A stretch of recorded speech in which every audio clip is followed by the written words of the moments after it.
I mean, are we really so busy Yeah. in the world today that like we can't actually say thank you to somebody? But every single human being has the opportunity to be great where they are if they do the little things, if they are where their feet are, and they're constantly trying to be the best version of themselves. And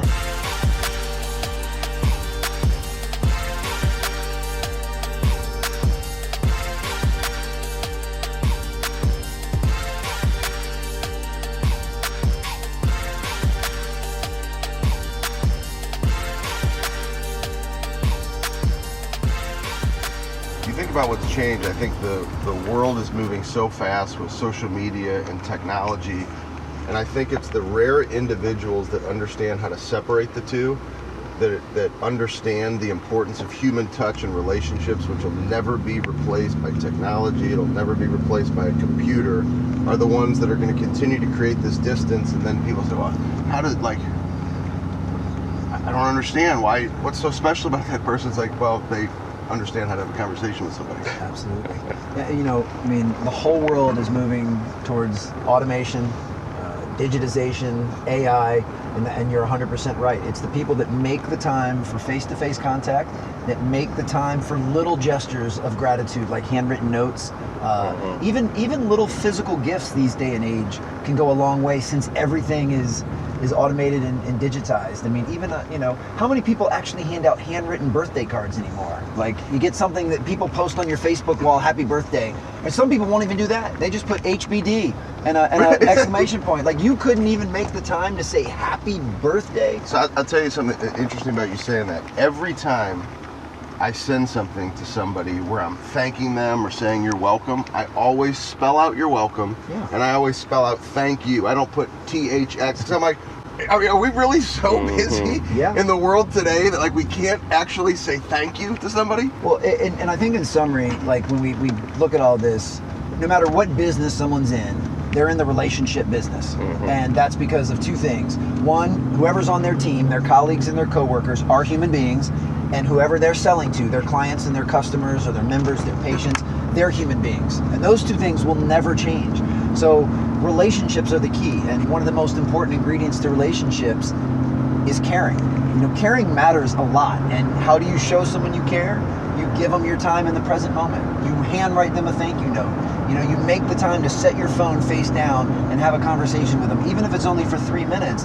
Those little things send a very powerful unconscious message. And that unconscious message is, you are important to me, I value you, and nothing is more important in leadership or in business than being able to do that.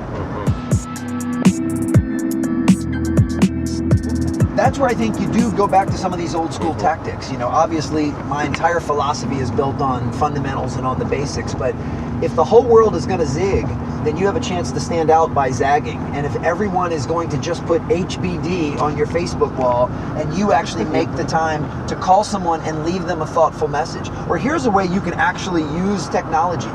What's wrong with taking a video of yourself saying, you know, hey Ben, I just want to wish you a happy birthday, man. I really appreciate your friendship. This is going to be another rock star year for you. Appreciate everything you do for me, brother. Love you. Talk to you later. It took me 20 seconds to do, completely impromptu, and I can send him that video. So I'm using technology, and yet he's going to get the customized personal feel that goes well above and beyond the 1,000 friends he has that all write HBD. See, and I think what that does is it makes you unique. And I think the highest performers in business and in sports, they typically do things that are unique. People understand, oh, there's something different about that person. But typically what makes them unique, to your point that you're always talking about, is it's something basic, right? It's actually a basic action step that they take. It's not something that costs millions of dollars. Oh, well, you're talking about a professional athlete. You have to have money to be able to leave a video message like that. It's like, no, you don't. You just have to choose to take different action.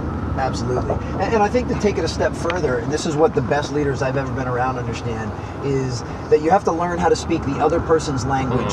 You have to learn what's important to them, and that way you can make it even more customized. So, perfect example, you know, we were joking earlier off camera that I'm not a coffee drinker. That's just not my thing. Which means if you gave me a Starbucks gift card as a birthday present, ultimately what you're telling me is you don't know me very well. Right. And while the gesture is there and it's noble and I would still appreciate it, you're basically planting an unconscious message that you don't know me as well. Whereas now, if I go and buy you a Monster tank top because I know you like Monster drinks, and I know you like working out, now you'll know there's some thought behind it, especially if I include that in the note. Right. Ben, you are a monster of a coach. I love your energy, and I know how important working out is. Flex those biceps in this new tank top. Appreciate you, brother. We're just making this stuff off the whim, but that's something that would solidify a friendship or solidify a business relationship, and this stuff is not that hard to do. I've got a friend, her name's Lean James, and she's real big into being present in the moment, and she has something she calls systemized thoughtfulness. And systemized thoughtfulness is she takes 1 hour a week and blocks it off, and for that 1 hour she does nothing but send customized, individualized notes to the people that are most important to her. And she doesn't let anything get in the way, and she's just got this long list, whether it's family and friends or clients and customers. And the cool part is she systematized it on her end, where she's going to make sure that those notes go out, but the person receiving the note, it never feels systematized to them. They feel like, man, Neen stopped her whole day just to write me a note. So that's something I've slowly started to incorporate in what I do. If I'm at an airport somewhere and say, okay, who are some people I haven't reached out to in a while? All right, let me send Ben a video message real quick. And I'm not saying there's anything wrong with text. There's mediums that we need to be using, but I think the more we can zig when the rest of the world zags, the better off we'll be.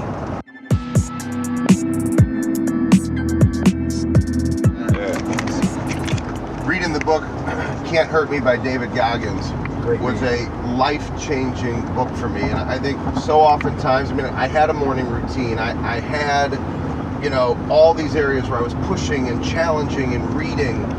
But that book mentally took me to a place where I said, man, I have so much more capacity. And every month now, every 30 days, there's a different challenge, there's a different push so that I can keep that throttle down. And that's one of the things that I admired about David Goggins. And I think so many people read a book like his, they choose to take no action because they say, I'll never be him. Right. I can't run a 200-mile race. I don't want to run a 200-mile race. And I know that I will never beat David Goggins. Right. But he has helped me push to be even better. And he's helped me push to say, hey, I've got more. Yes. Right. So when you see somebody like that, it's not about trying to be them. It's about trying to emulate some of the traits that they have that then you can apply to your life. So by reading his book, putting it in action, you're now getting more out of yourself, and that's what all of us should do. Yeah. I'm a huge stand-up comedian fan, and one of my favorite working comics today is a guy named Sebastian Maniscalco, who just broke the record for selling out Madison Square Garden 4 nights in a row. Never been done by a comedian. And he was talking about his struggle with the success he's having, and many people think he's an overnight success. He's been doing this for 25 years. It took 25 years to sell out Madison Square Garden 4 times.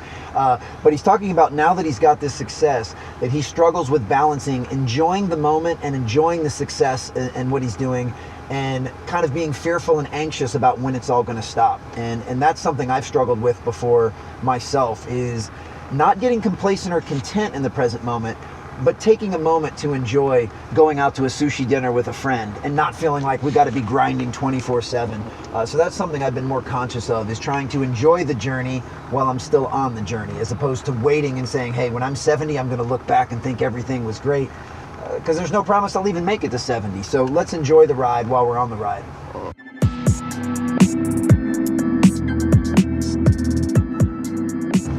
I challenge people to give themselves the same grace and compassion that they would give a friend or a loved one.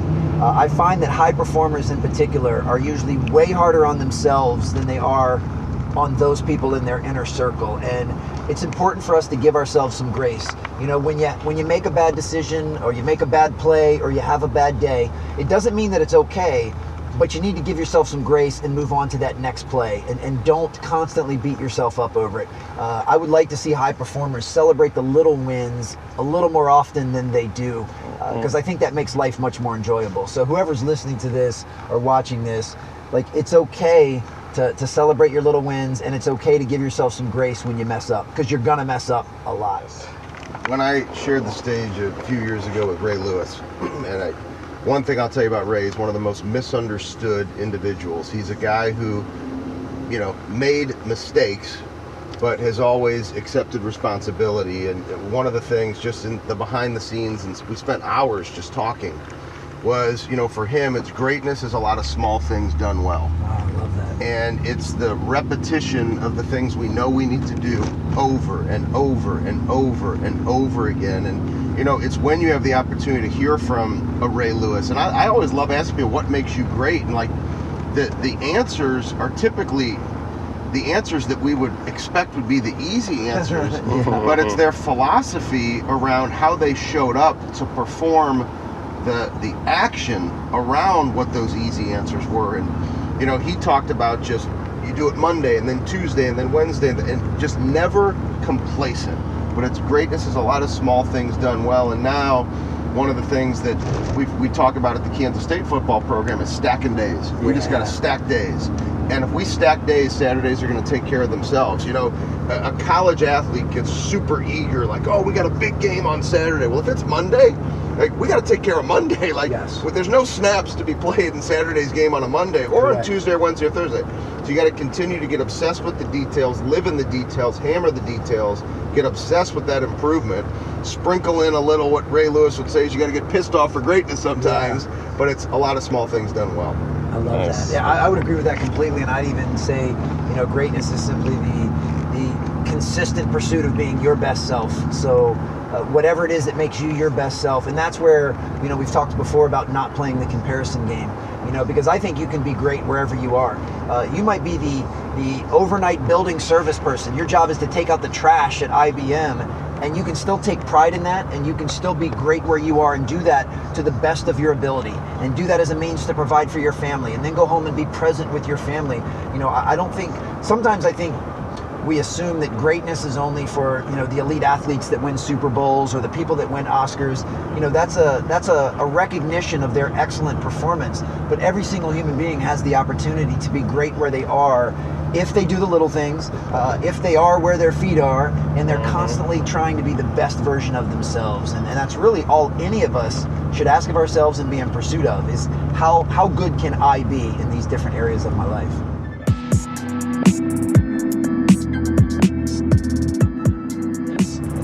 Being around people that fill my bucket, being around people that push me and challenge me to be the best I can, people that give me new ideas, but then also give me the support to implement those ideas.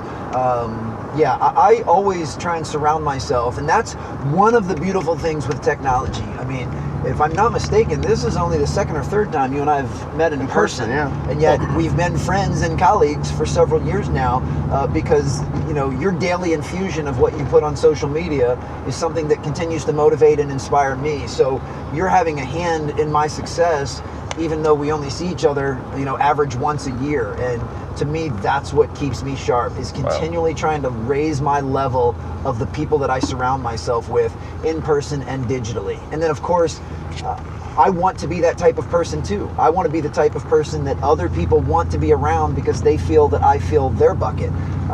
So to me, if you can always surround yourself with people that push you and challenge you and hold you accountable, you'll have to be sharp. Nothing else is even possible. As a coach, I like to teach realistic disciplines that are hammered home over time that then become part of your way of life. Love it. And I think far too often people say, oh, well, I'm not eating right. And I remember I was part of an NFL transition program for former guys, and one of the old players comes in, he's an old lineman, and he was 360 pounds. His goal was to get to 315 pounds. And I said to him, well, how are you eating? Like, tell me about your eating routine. And he's like, well, he goes, every night I have a second dinner after dinner. And I said, every night, like you do this every night. He said, yeah. He goes, I have 7 extra dinners a week. And I said, okay. I said, I got really good news for you. Yeah. And he goes, you have good news for me? And I said, yeah. I said, for the first week, we're going to go down to 6 extra dinners. And he goes, you're serious? And I said, absolutely. I said, and he looked at me like, you got to be crazy. And I said, no. I said, if I say to you right now, no more, you're not doing that anymore, it might last 2 or 3 days. You're going to revert back to the old behavior. I said, we have to slowly build these disciplines. I said, then after week 2, we can go down to 5. Week 3, we had a check-in call 30 days in, And we, at that point, were down to 3 of those meals. Beautiful. By the 3-month mark, he was 315 pounds. Absolutely. Sent me a picture of him going to a wedding where he had to buy a new outfit, new belt, the whole bit, and he looked incredible. He was back to his playing weight. He lost all that weight by reconditioning how he was showing up and getting rid of it, but slowly over time. And so many people want that fast result. I started diet, well, 3 days in, I didn't lose any weight. Well, what the hell? You've been on this diet for 3 days, of course you didn't lose any weight. Your expectations are so far out of whack, yet if the expectations and the goals are in alignment with the pursuit of strong daily habits, that's how you achieve success. Logic. And, you know, I mean, this is not a trick question or by any means, but I mean, how do you build a brick wall? Brick by brick. You set one brick down and you make sure that you lay that one perfectly, and then you go and you get another brick and then you set that brick down, and as long as you lay each brick perfectly, the wall will more than likely take care of itself. And it's the same thing. But you know, because I would imagine that gentleman was eating some pretty hefty second dinners. So even removing one of those dinners a night is going to start to create that caloric deficit. So he might not have thought it was doing a lot, but it actually was. And those little things absolutely make a huge difference. So it's the same thing if you're thinking about waking up, right? So people they'll hear the time that I wake up and they think that I'm crazy. Well, this didn't happen. I think you're crazy, by the way. Just for the record. It didn't happen overnight. It happened by 30-minute increments. Yeah. And what I realized was most of the time the next level of our success is a math problem. Yep. And if I could give everybody an extra day a month, most people would say, I'll take it in a heartbeat. Well, that extra day is 30 minutes every morning. You take it back. 5 days in a week is 2.5 hours. Times 4 weeks in a month is 10 hours. That's an extra day a month, 12 days a year.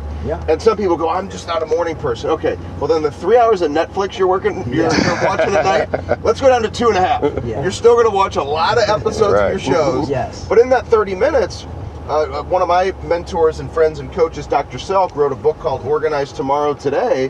And take 30 minutes and organize your next day. Like, be ready for what's coming. And so a lot of times it's just building those habits. And with habits, you know, I give a tremendous amount of credit to my buddy James Clear that wrote Atomic Habits, because that is, I think, the best resource on habits. That book's incredible. And most of what I teach in habits, I've taken from James' teaching, so I always want to make sure I give him credit. But yeah, if you get some singular focus on the one thing you want to change, you stick to it long enough that you can start to see some change, and you surround yourself with people that will hold you accountable to making that change, the odds are stacked in your favor that behaviors are going to start to shift. And one thing I also like to do is make a list. So make a list of, let's just say you wanted to lose weight. So make a list of the things you need to start doing to lose weight, but then also make a list of the things you need to stop doing to lose weight. And then look at those two different lists and just circle the one thing that you believe would be most impactful on either side. So just one thing, and just focus on that first. And because like you said with your friend, the guy that was losing weight, he didn't add a whole bunch of other stuff, didn't change a bunch of workouts, all he did was take off one dinner that he was having, his second dinner rather, and still was able to get those results. So I think people overcomplicate things.